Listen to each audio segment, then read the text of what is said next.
Welcome back to Today in Rocket Science. I'm Adam Balkin. Summer is a chance for students across the country to kick back, relax, and forget about homework. But for some, the free time is the perfect opportunity to dive deeper into the subjects they love.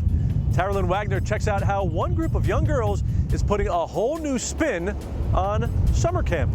Alexa Cafe may sound like a place to grab coffee and a bagel, but these young ladies aren't getting their kicks from caffeine.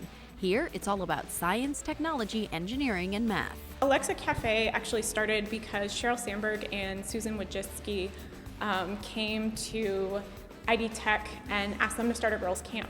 About half of the U.S. population is female, but less than 15% of computer science undergraduate majors are female.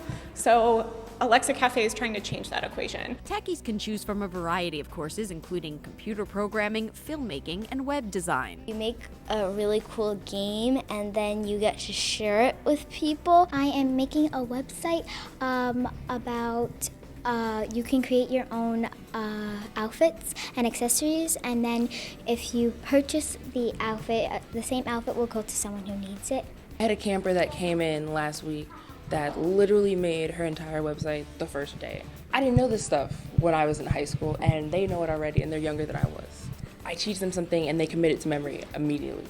After spending at least 1 week at this tech camp, these little girls who once aspired to be an actress or fashion designer now have a different career path in mind and a blossoming passion for technology. For It Ain't Rocket Science, I'm Taralyn Wagner. And as learning continues in the summer, who said the classroom has to be inside? Anthony Pascal shows us how teachers and students are getting their lessons straight from nature. It's the culmination of a year of work. Students are displaying nature-themed science projects and sharing their experiences as part of Into the Woods. Basically, we took the idea that going out and making these observations will help students become more environmentally literate. And that doesn't just mean understanding the environment or being interested in the environment. It means being engaged enough and empowered enough to do something. Into the Woods is a STEM education program aimed at getting teachers to incorporate the world around them into their lesson plans. It was created with the help of a grant from the National Oceanic and Atmospheric Administration, or NOAA, and gets students and teachers out of the classroom making observations about the environment around them. You get to make something really useful with like garbage. I think it's good for the environment because then if when they throw out the garbage and if we make it into something useful, people can use it so they don't throw out. I think the most important thing was helping the earth.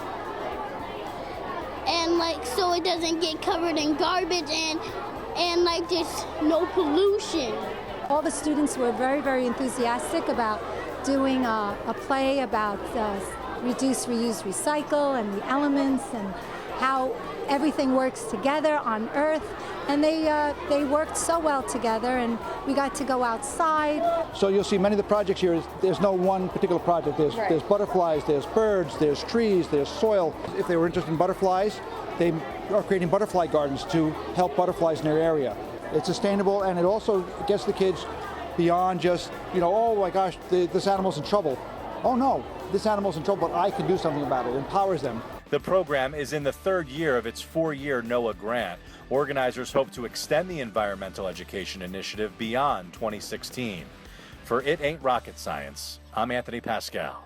He is the driving force behind the first robotics competition and the inventor of a number of modern breakthroughs, including the Segway and an array of life-saving medical devices. Never one to rest on his laurels, a new documentary highlights his efforts to revolutionize the ways developing countries access clean water. With more than 440 patents under his belt, he's considered by many to be a modern Thomas Edison.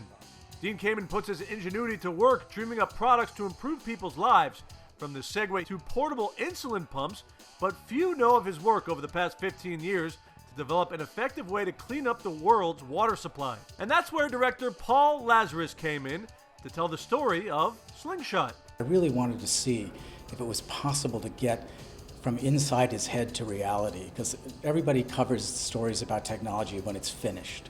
And I wanted to see if I could actually figure out how he's worked so long and hard on this particular problem and cracked it. It's predominantly about water, but it's really about the fact that there are technological solutions to just about any problem that we face. And Dean's solution?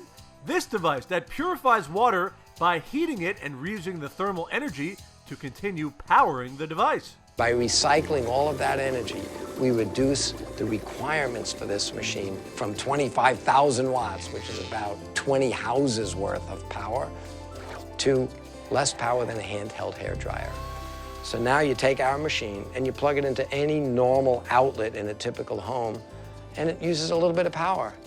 But it just keeps recycling that energy over and over and over again so that it's no big deal. Takes science and offers the possibility that we can fix this, that the world isn't just screwed up, impossible to change. The idea is that people like Dean Kamen, the people interested in science and technology, have a shot at fixing the ills of the world. I really wanted to inspire people, not make them hopeless. Paul says while Dean is getting things started, it's up to future generations to continue the work. Clearly it's about water, and we're facing all of these problems with water, and we're faced even more and more complex problems. But it's also about the fact that a scientist, an inventor, an entrepreneur like Dean has enough innovative power to tackle the problems that we've made and possibly solve them. But they need resources, they need support, they need a lot of people helping, and they need a brain trust, which has to come from young people to figure these things out. But it's not hopeless, it's possible. After initial tests in Honduras and Ghana, Kamen says his team is now ready to start bringing the device to rural parts of Africa and Latin America. We'd have to stop for one more quick break. Then, coming up, high tech meets high fashion. Innovators find new and unexpected ways of incorporating technology into your designer duds. And then switching gears, we see how some high school students are revolutionizing racing with these solar-powered speedsters. Find hands-on science, technology, engineering, and math opportunities in your community.